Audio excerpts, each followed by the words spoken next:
Apple Gift Card is a practical gift that unlocks a world of entertainment and fun. You can send it via email or give a physical card to your loved ones.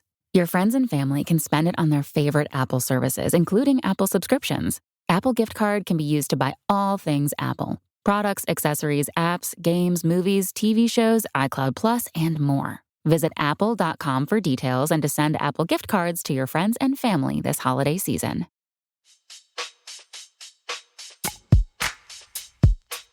Welcome to Dear Prudence. I'm your Prudence, Jenée Desmond-Harris. Today we'll be discussing racially charged next-door drama, isn't it always? A man who asks his girlfriend to butter his dinner rolls, and how to nicely ask a loved one to wash their hands after using the bathroom. Here to help me out is Josie Duffy Rice. She is a journalist, writer, and law school graduate whose work is focused on prosecutors, prisons, and other criminal justice issues. She's the host of podcasts including Justice in America and Unreformed, and Crooked Media's What a Day. Welcome, Josie. Thank you for being here. Thank you so much for having me. I'm very excited to be here. I'm excited too, especially to hear your one piece of unsolicited advice. Okay. My unsolicited advice is not going to sound that controversial to a lot of people, but it is going to sound controversial to you. Okay. Which is you should sleep train your children. You should sleep train your babies. Oh my God. I don't know that you find it controversial, but you know that the general topic is controversial. I know it very well, and I'm not sure what to say because I promised myself I would never discuss this publicly. Let's just say there's like two ways to be successful with baby sleep. One is sleep training, and the other is co-sleeping.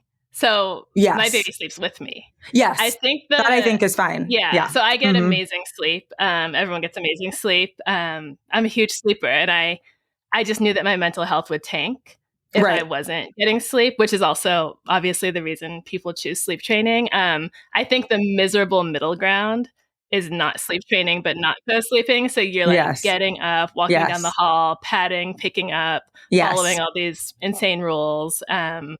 And everyone's tired. And everybody's tired. And I agree. I think at some point, it's like, as long as everybody is getting sleep, however that happens, is fine. But it is, I do know a couple of people who did the other room, not sleep training. And I'm like, you're up 5 times a night walking across your house. That can't be good for anybody. Yes, that sounds absolutely miserable. Anyway, let me stop. This is not a parenting podcast. Nor does anyone want to hear me talk about parenting with only 19 months experience. So Josie and I will dive into the questions people actually asked us after a short break.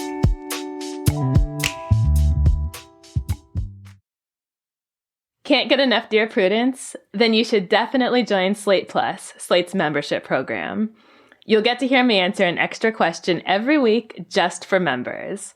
With your subscription, you get ad-free listening across the Slate network and unlimited reading on the Slate site, including all Dear Prudence columns, past and present.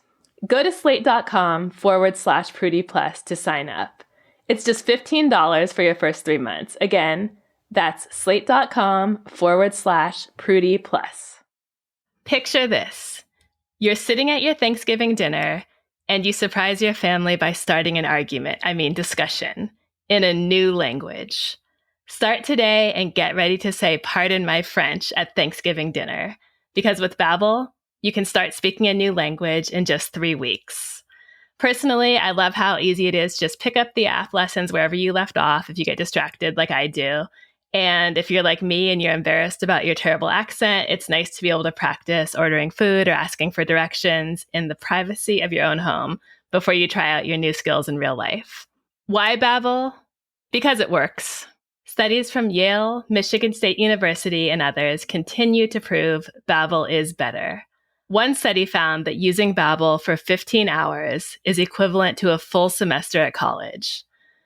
Babbel's wide range of learning experiences, ranging from casual to intense, mean there's always a way to fit in a Babbel session. From self-study app lessons to podcasts to live classes. With over 10 million subscriptions sold, Babbel is real language learning for real conversations. Here's a special limited time deal for our listeners to get you started right now.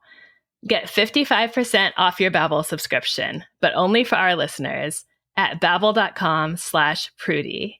Get 55% off at babbel.com/Prudie, spelled BABBEL.com/Prudie. Rules and restrictions may apply. Welcome back. You're listening to Dear Prudence, and I'm here with Josie Duffy Rice. Let's get started with our first letter. It's titled, At My Wit's End.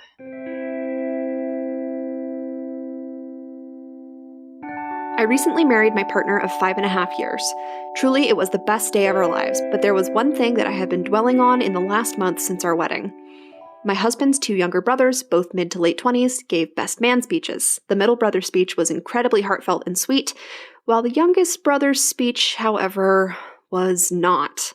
He talked about his girlfriend, roasted my husband, and didn't mention me or my relationship with his brother at all, except for the last line of the speech, when he pointed to me and said, "Never forget how lucky you are to be with my brother. Cheers." To me, it felt like a huge slap in the face, especially considering the shocked looks I got from our guests listening to the speech. To add insult to injury, his girlfriend showed up to our formal black tie wedding in a short cotton dress that looked more suited for a day at the mall. I don't want to sound petty, but I took both of those things really personally. I have had issues with my new brother-in-law before. He is incredibly spoiled, entitled, and relies on his parents to give him money instead of working a regular job. He quit the well-paying job that I pulled strings to help him get after only 90 days. And in recent years, he has begun espousing moderately misogynistic beliefs surrounding women. Case in point, asking his girlfriend to butter his dinner rolls at the dinner table because, quote, she enjoys serving him.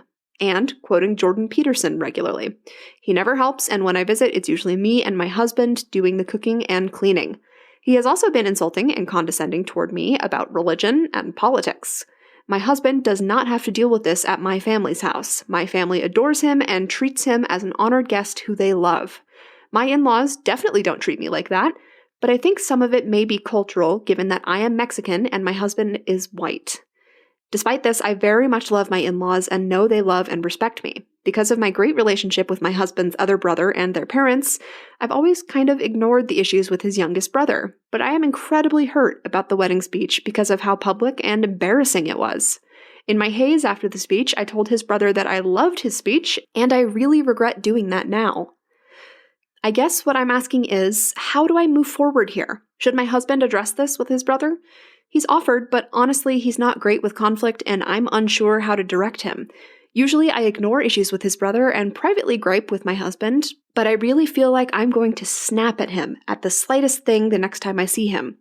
I don't want to lose it or create a massive drama, but I also don't want to tolerate disrespect for the rest of my life. What should I do?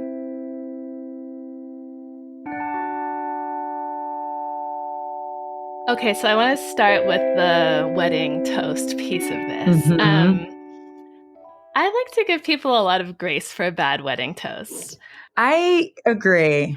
Yeah, you're a writer. So I feel like as a writer, it's easy to tell that most people are really bad at writing. Mm-hmm. And a wedding toast is a piece of writing. It's a speech. Right. Speech writing is a profession for a reason. It's hard. Plus, the person might be nervous. They might be drunk.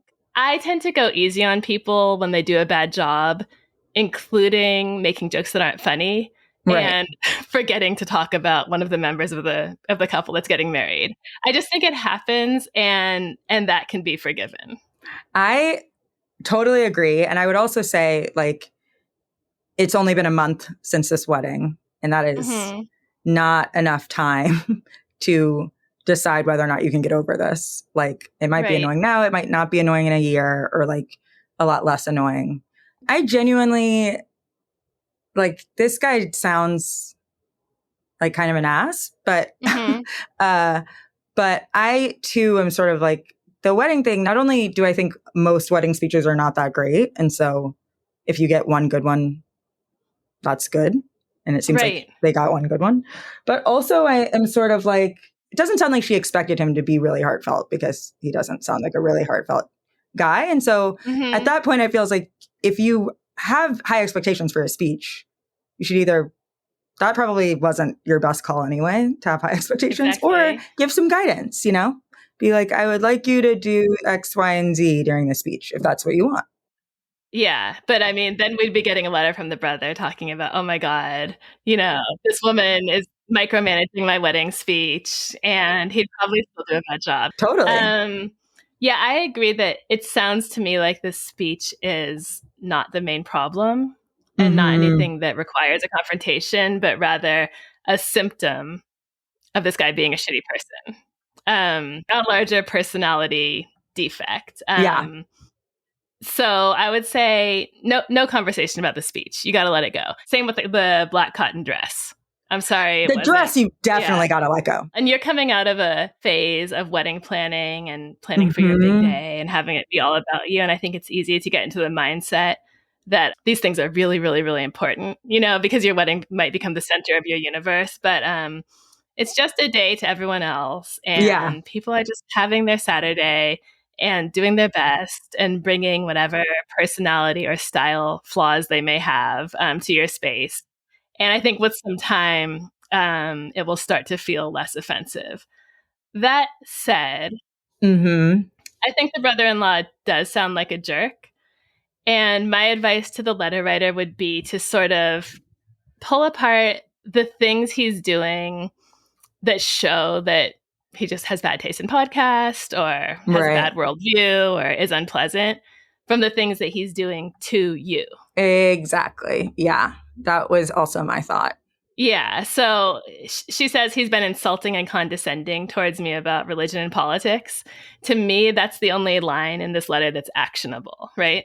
I agree. Yeah. You can choose to push back on him in the moment. I know that's hard, but that's where having a husband helps a lot. I always think people should deal with their own family's problems.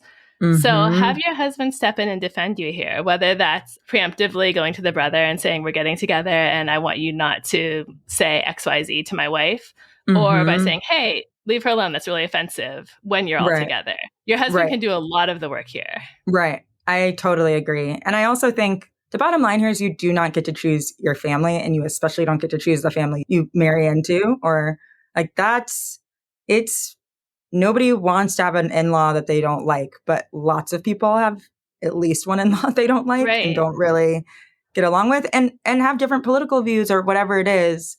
Like, I agree. This guy sounds like a total jerk. And that's kind of the deal with family, unless he's being super disrespectful to you. Like, I'm with you that you should tap in the husband, or you should say like, hey, that's rude. I mean, it doesn't seem like many people push back on this guy. So maybe it's interesting to sort of give him a little bit of what he's giving too.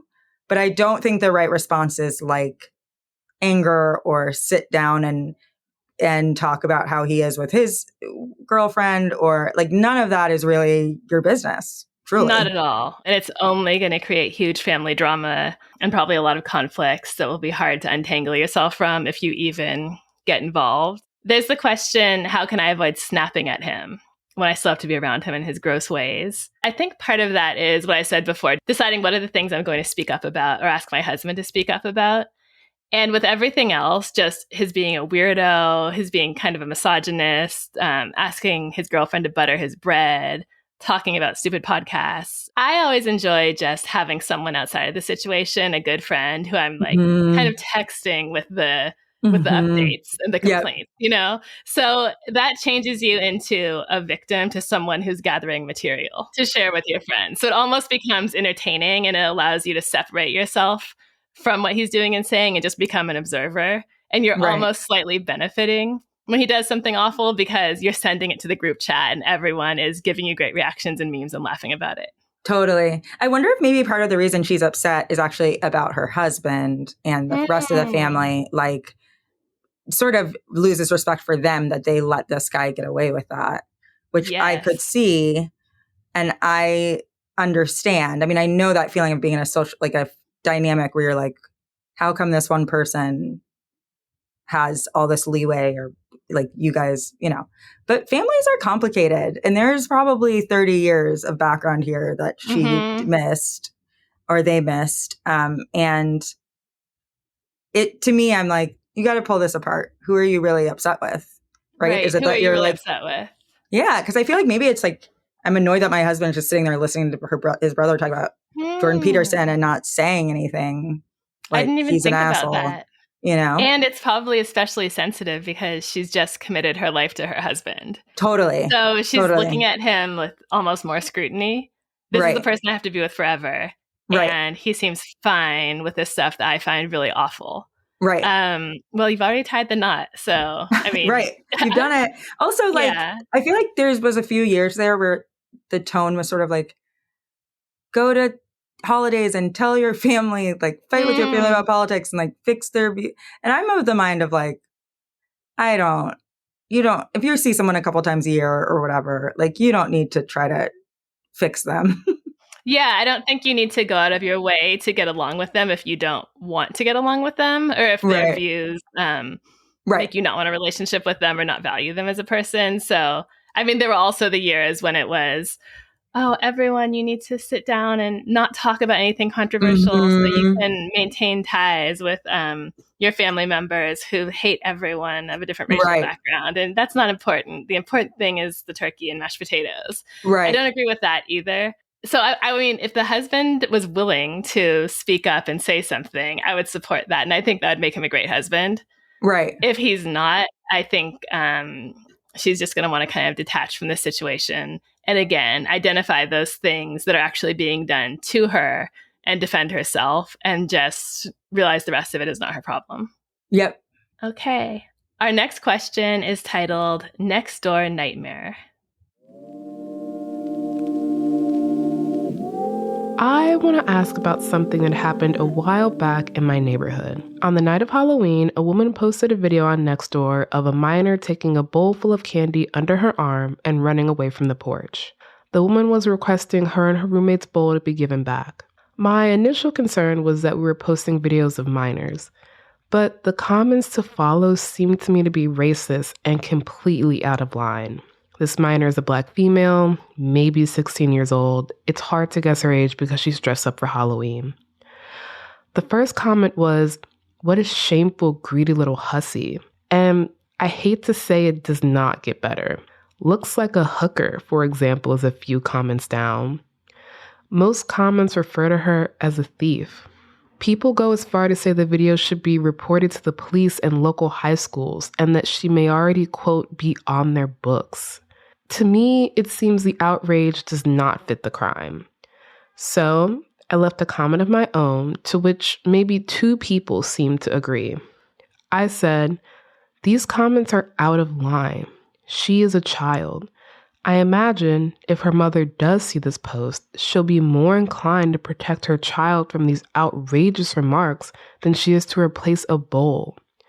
I do hope you and your roommate can afford to replace the bowl, and she didn't volunteer a family heirloom as your Halloween candy bowl."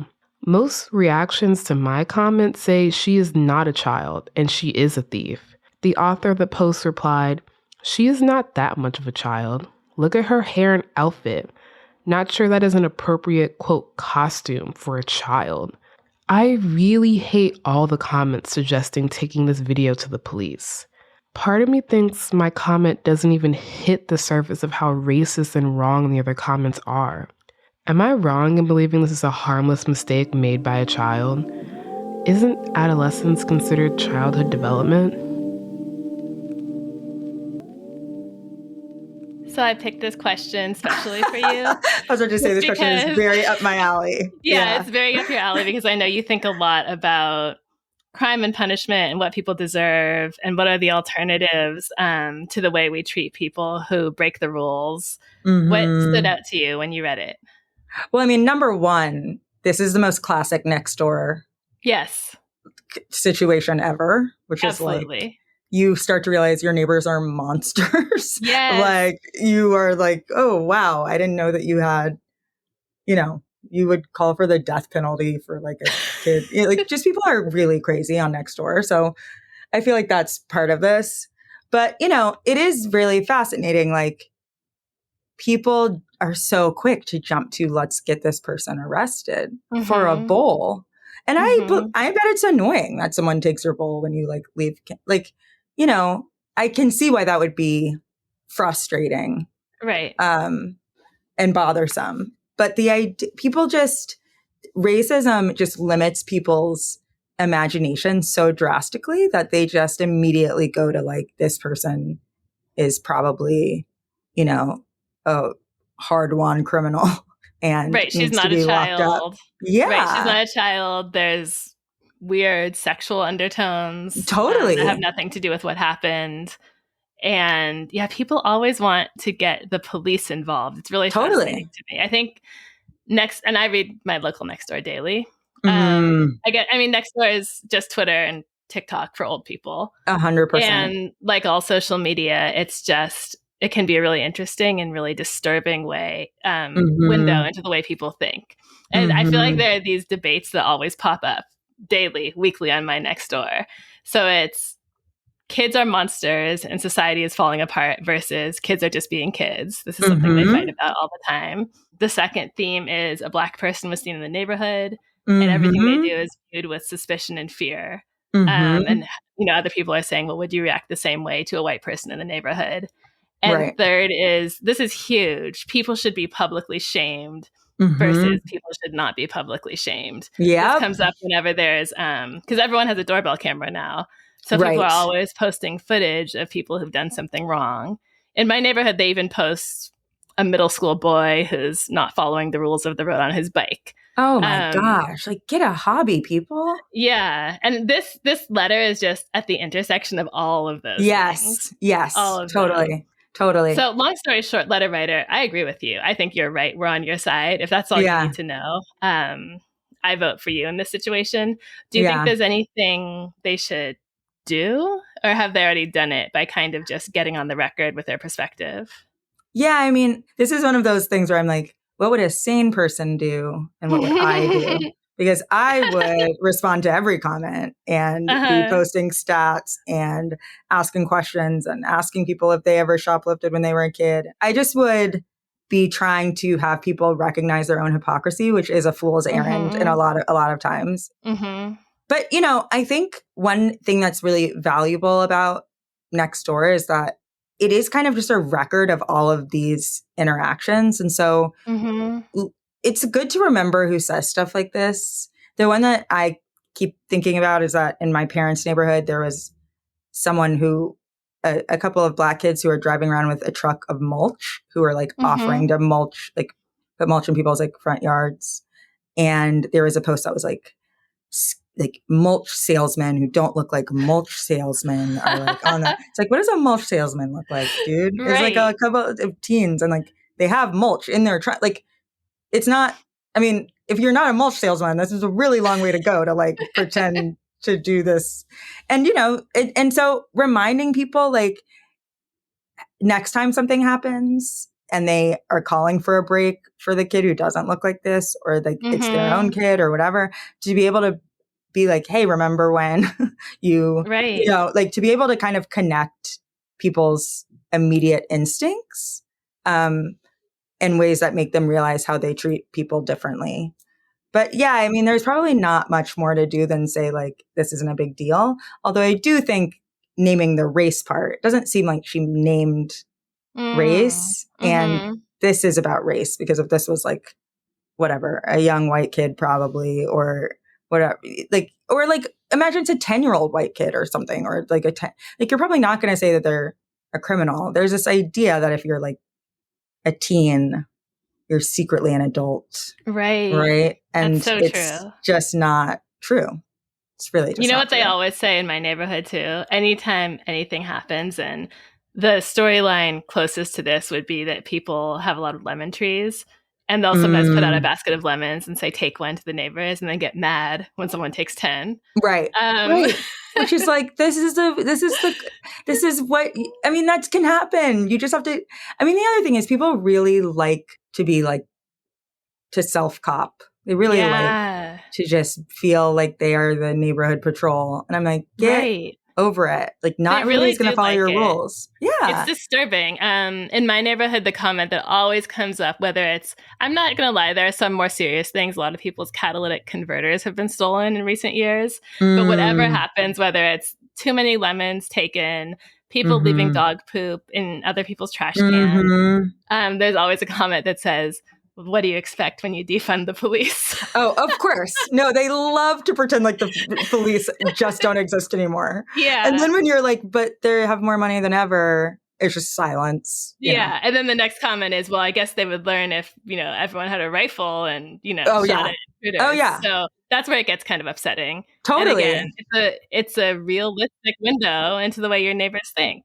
Absolutely. I think the other thing here is like, if you are in some sort of neighborhood group like this, I feel like you have to set your own boundaries of what you're going to get upset about. Like, I do get upset about people driving crazy, because I'm like, I have 2 young kids. Stop, like, I don't actually write this on Nextdoor, but that is something. But if someone steals something from my front porch, if I'm not in danger, that's just not going to be where I put my energy. And people honestly have too much energy they're willing to spend angry about something that like isn't worth it.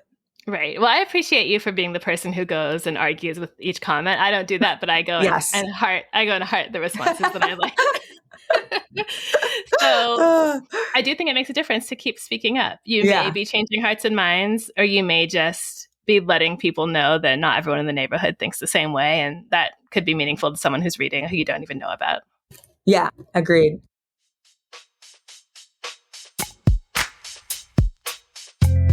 You're listening to the Dear Prudence Show.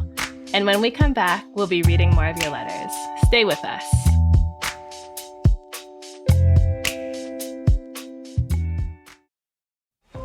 Listen to the 48 Hours podcast for shocking murder cases and compelling real-life dramas from one of television's most watched true crime shows. Go behind the scenes of each episode with award-winning CBS News correspondents and producers in Postmortem, a weekly deep dive.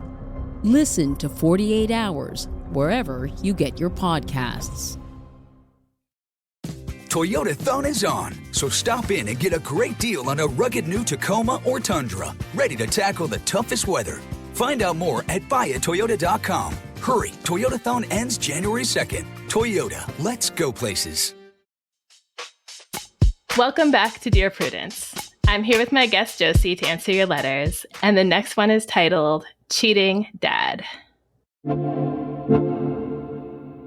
My dad and mom have had a long marriage. There have been separations, but nothing legal or permanent.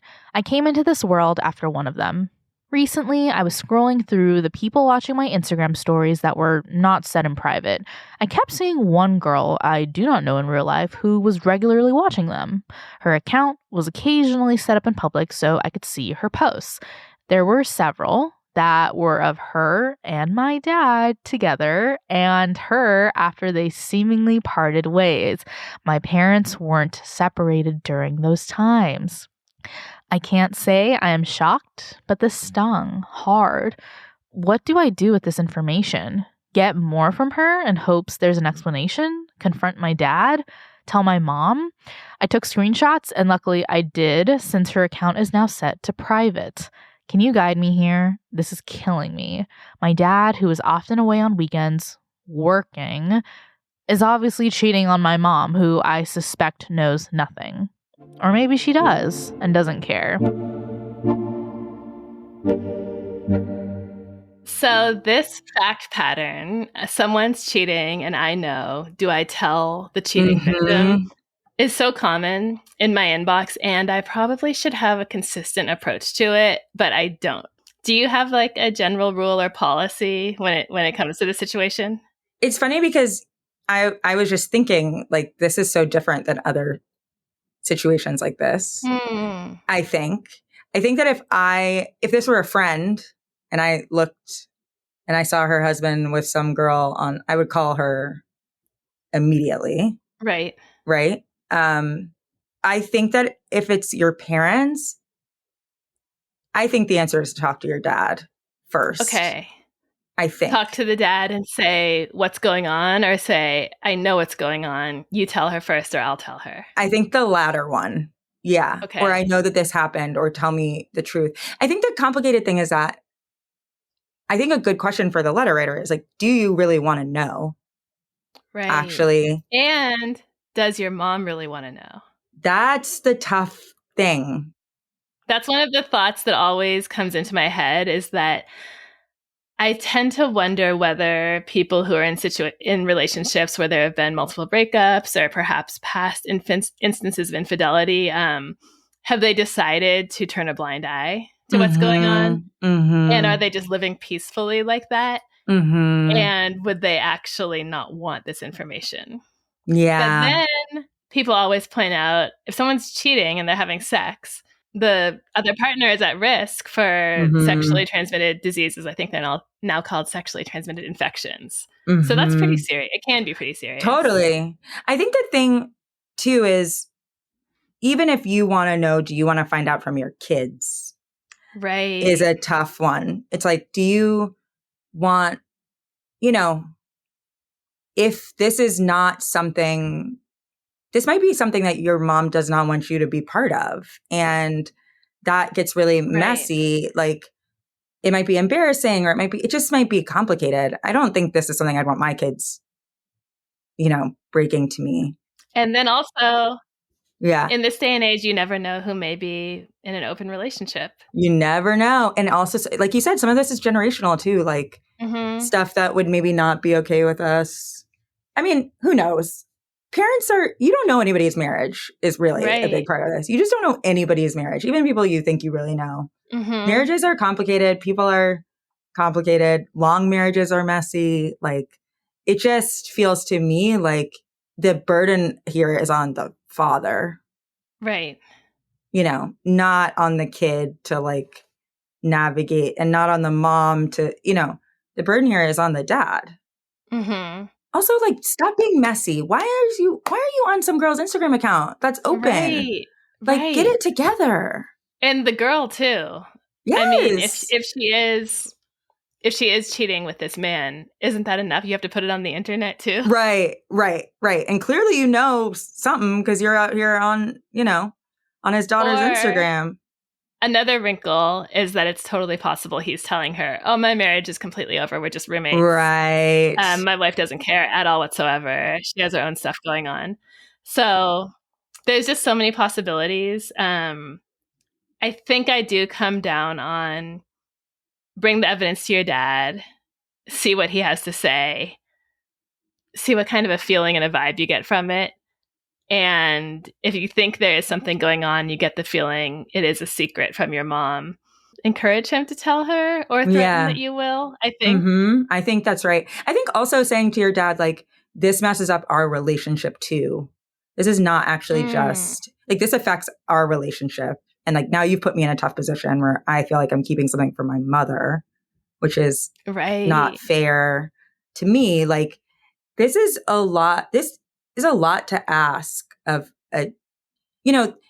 bringing it to your dad doesn't just have to be you tell mom or I do. It can also be like, I want you to understand how this affects everybody else as well, Right. And if you are going to do this, you need to do a better job. Have some respect. Have some respect and leave me out of it. Yeah. And maybe if the letter writer does end up telling their mom, if in fact she is someone who's decided to turn a blind eye or just not want to hear about things, then she'll say, oh, that's dad's hairstylist, and they just grabbed a quick drink after his haircut, and it's totally fine. She'll tell whatever story she needs to tell to be okay with it, if that is the plan that she's chosen for herself. But I do have a question for you, which is, what if her dad says, your mother knows, no, this, we have an agreement, or your mother knows, or you don't know everything that's happening in our relationship or whatever. Then do you take his word for that? Like, on that? Do you push him back? No, if he's going to say that, I think you go and say, Mom, I hate to have this conversation with you. I know it's not my business. Dad, let me know that you two have some flexibility when it comes to monogamy. I did find some evidence of that. And if it's not my business, just tell me. If you want to know more, I can show it to you. Okay. And she might say, hopefully she says, yeah, it's don't ask, don't tell. I don't want to talk about this with you. You're my kid. Right. What do you want for dinner? Right. That's the best case scenario. That's best case scenario. Yeah. Yeah. Or maybe she says, this is ridiculous. I don't want to talk about it. And then she's also letting you know that you're off the hook. It's a lot of calling bluffs, really, on stuff like this. It is a lot of calling bluffs. Anyway, letter writer, I wouldn't mind an update on this. I wouldn't either. This is Dear Prudence. We need to take a break, but when we come back, more letters from you and advice from us. Stay tuned.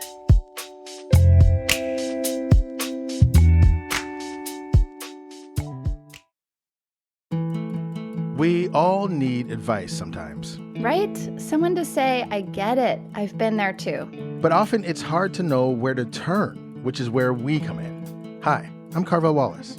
And I'm Courtney Martin. We're both authors and journalists who love finding solutions to problems. Every week on Slate's How To podcast, a listener comes on our show to receive advice from a world-class expert. We've covered everything from parents with radically different politics to people learning to love their insecurities. We've helped listeners breathe better, sleep better, and even have better sex. Speaking of sex, we're all getting screwed by a warming planet. So we've also learned how to cope with climate change and how to say goodbye to our pets. Life is messy and complicated, but we're all in this together, so let's help each other. Look for How To from Slate wherever you listen to podcasts. I'm Jenée, and you're listening to Dear Prudence. Josie and I are about to tackle our last question for the day. Josie, are you ready? I am. This letter is titled, Skeeved Out in NJ.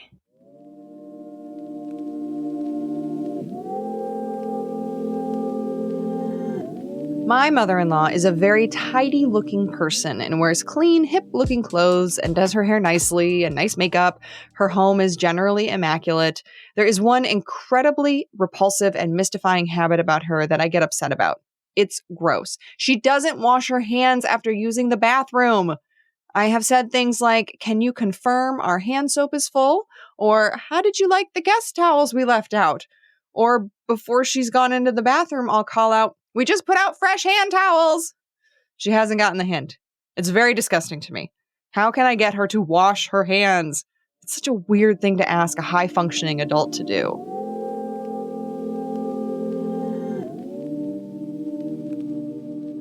I was just laughing thinking about the letter writer going, "Can you confirm our hand soap is full?" And the mother-in-law just lifts it up and is like, "Yep, it feels heavy. Yes, it's full."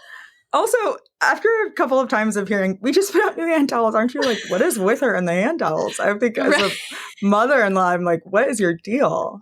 Right. Also, wait, how does the letter writer know she's not washing her hands? That's the first thing. Is like, what are you have your ear to the door? Like, how do you know this? Maybe she's just using a small trickle of water to save water. Or I'm just trying to be really generous here. Maybe she's just doing a mirror check in the bathroom or just taking a break from everyone. So yeah, at my high school reunion, I wasn't popular in high school and really cool. I wasn't a big nerd in high school. I was just regular. So I had nothing to prove. Right. You know, I didn't have to prove my continued coolness. I didn't have to prove, look how great I've become. I just wanted to see a handful of friends. So I was surprised when I got there and just felt incredibly awkward. It was like I never loosened up the whole night. I kept getting stuck in conversations that I didn't want to be in and not knowing how to end them. And as a result, I just kept going to the bathroom. I kept being like, I'm going to go. So I kept walking in the bathroom and I wasn't peeing. I was just standing there, maybe doing a mirror check, just honestly trying to get away from people. Right. Someone told me at the end of the night that someone was like, "Is Jenée doing coke?" She keeps going to the bathroom.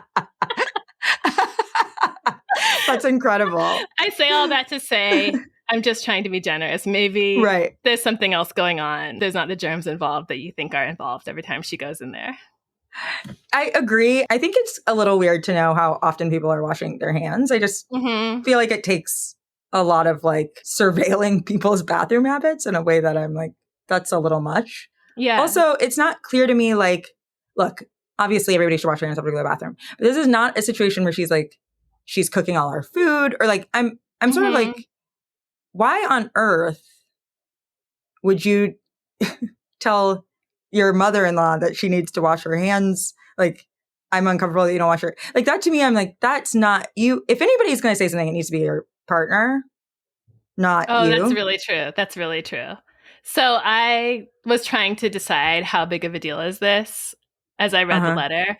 And my research, this is what I went to Harvard Law School for. Oh, yes, please. I researched how big of a deal is it to not wash your hands? I mean, everyone agrees that most civilized people agree that you should. But I was really trying to figure out how big of a problem is it not to? Like scientifically. Yeah. There really is an issue with spreading disease. That's what kept coming up. I guess regardless of whether you're cooking, you could bring your fecal bacteria hands and touch the couch, and someone else touch the house, touch their mouth. I don't really know.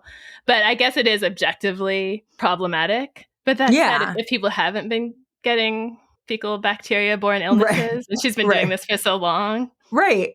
That's the other thing is like, are you getting sick a lot? I mean, look, she should wash her hands. But that to me, I'm like, what an unenforced error in your relationship with your mother-in-law that like you're criticizing her. To me, I'm just like, is this worth it? This can't be worth it.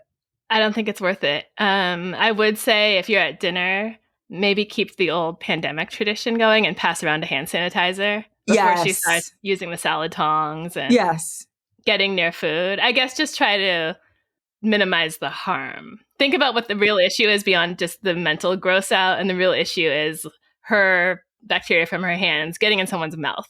Yes. So I would take some precautions to try to make sure that doesn't happen. I think the solution might be offering around hand sanitizer. It's sort of like offering gum to someone who has bad breath. Yes. Hard for someone to say no, right? Like, no, I don't want to sanitize my hands before dinner. Right. Who does that? It is interesting because what you're saying makes me realize it's not just that the letter writer wants to bring this up, but I also think the ways in which they are trying to subtly bring this up are not the best ways to do that. You could even say like, hey, I've been sick lately. I got sick lately and I'm really stressed about people's like hygiene. So you could say to the room, like, can we all just make sure we wash our hands, or you don't have to call them out.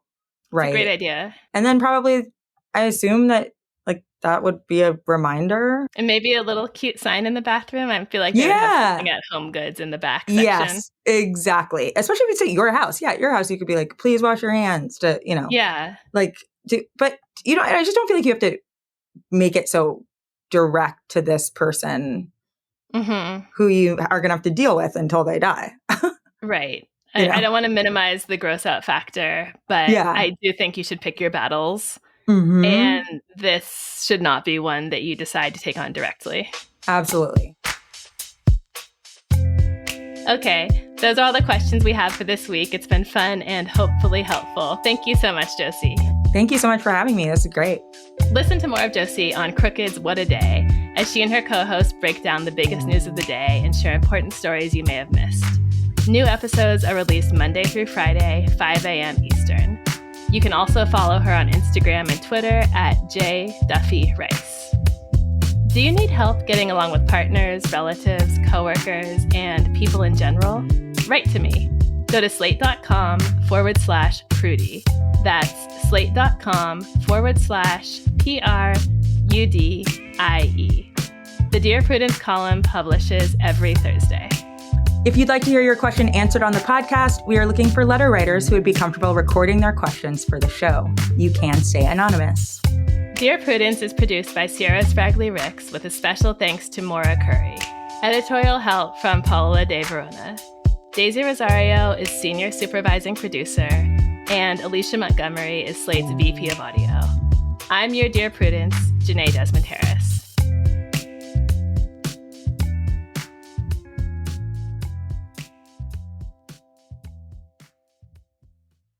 Toyota Thon is on, so stop in and get a great deal on an off-road ready RAV4 or spacious Highlander, both with available all-wheel drive. Find out more at buyatoyota.com. Hurry, Toyota Thon ends January 2nd. Toyota, let's go places.